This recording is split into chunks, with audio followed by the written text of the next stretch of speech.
Hi, I'm Carolina, your podcast host and expert Reiki womb healer. And before we get started today, please take a few minutes and subscribe and leave us a 5-star rating and review. Every review helps us rank, and we're just so thankful that you're here. So this episode is sponsored by the Next Level Fertility Program, and that's where we make babies with Reiki. We'll walk you through with a specially curated healing plan to optimize your fertility and remove all blockages from your fertility journey. And you can go ahead and check out in the show notes how to apply for that program.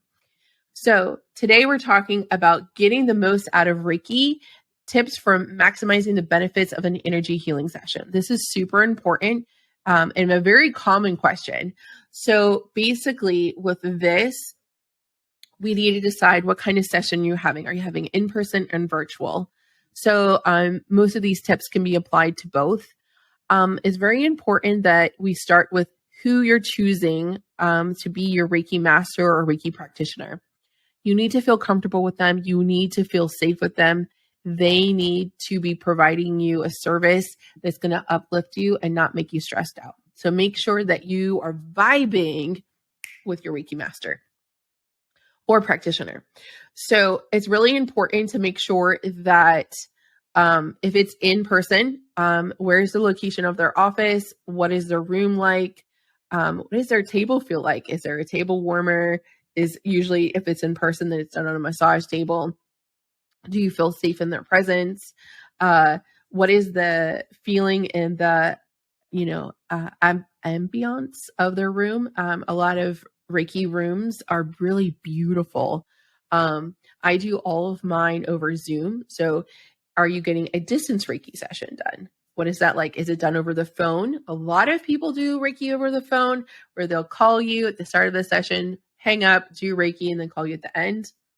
I don't like that. I never did. I like it live. I also like in-person Reiki. I get Reiki done almost every 6 weeks now, done by a Reiki master who is also my teacher and helped me conceive Ollie. And basically, I like in person, and I've also gotten done virtually. I also have a Reiki student that we do Reiki exchanges with, and I love receiving Reiki from her too. So virtually, you need to make sure that you are in a quiet space, the puppies are put away, that it's comfortable, and you're going to have everything that you want with you. Maybe your crystals, a journal, maybe a little snack, definitely a water bottle, any essential oils that you may want. At a minimum, I need a water bottle, some crystals, and a blanket. And I usually am doing Reiki in my bed. If I'm doing virtual or at my desk here, I feel very comfortable. So setting the place where you're going to receive Reiki is also very important. The next is the importance of having an open mind and a willingness to let it unfold. However the experience is supposed to unfold, meaning like if you see colors, if you get chills, what's the outcome? How are you going to feel afterwards? Detach from that and let the experience unfold. We want to set the intention for the session. Are you coming in to feel better, to feel more grounded, to gain clarity around a situation, to heal? Or a lot of people say, I don't feel like myself. I know I feel off. I need guidance. Or I just need a general boost. Or I'm coming in with the intention that I want to clear out blockages for my womb. I want to conceive. Or I'm preparing for birth and I want to remove all the obstacles I can energetically out of my way so I can have the best birth experience. A lot of people are postpartum. I treat fertility through postpartum. And I'm really low energy, which is very typical in postpartum because you're exhausted and you are wanting to feel like you again, get back to yourself. So Reiki can help you feel grounded and restore that depleted energy to balance you out. The next thing is understanding what you want from the practitioner in the session. And I think it's really important to set that up immediately. Understanding, are you going to be talking? How do you want them to communicate with you during the session? If they have some Reiki masters or practitioners are mediums For me, when I did in-person Reiki, I had a notepad, and anything that I got, I would take the moment to write down if I worked, and I would take note of the chakra scan. So I would do like open, close. I would scan all 7 main chakras, and I would take note of any imbalances. That's how I most of the time. Some people are like, if you feel something, I want to know when you're doing it. So is this a quiet session? Like even like, like a hair appointment, you can ask like, I want a quiet appointment. I want a silent appointment. Some people want to know, if they want a quiet, safe, relaxing space, or sometimes people are coming for an experience and they want to know. So like if you're connecting with the other side, or if their spirit guides are stepping forward, they're going to want to know. And that's activating to them. So what kind of experience do you want to? You want to have relaxing, and what does relaxing look for you? Or is this an activating spiritual experience, and what does that look like to you? Communicate that with your practitioner. Also, the practitioner might have like, I don't really talk. Like my Reiki master, she's like, you need to be quiet. Shh. Yes, I'm a talker. Okay.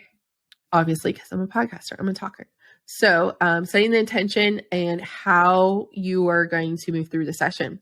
If you're in pain, you need to communicate with that. The Reiki masters are not psychics.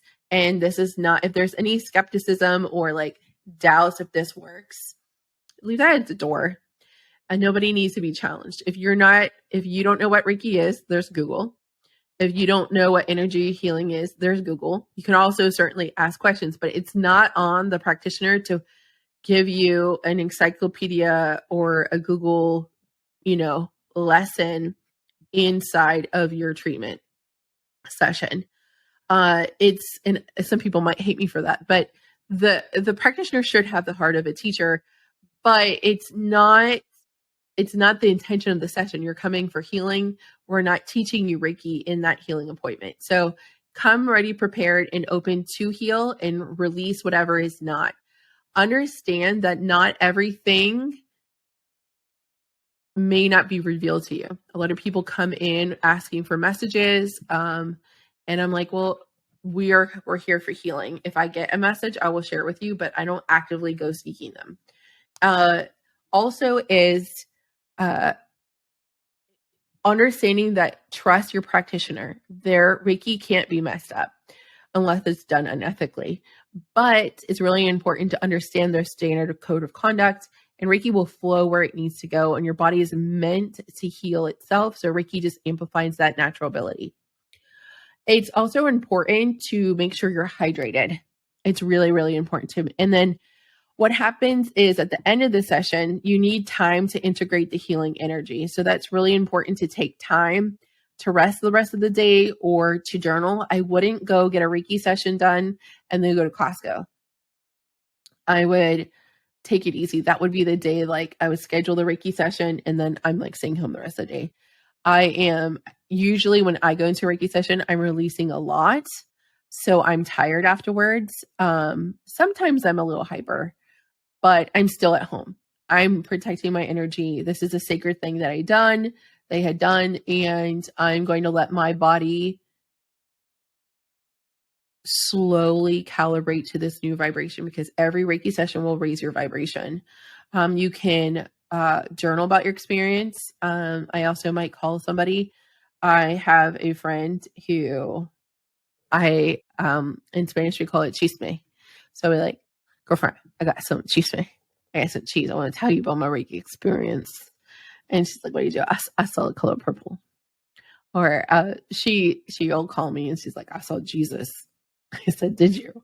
So I love talking and processing it with a safe friend, a person that, values and holds space for me. I also recommend that you have follow-up sessions. Discuss with your practitioner when you should get Reiki again.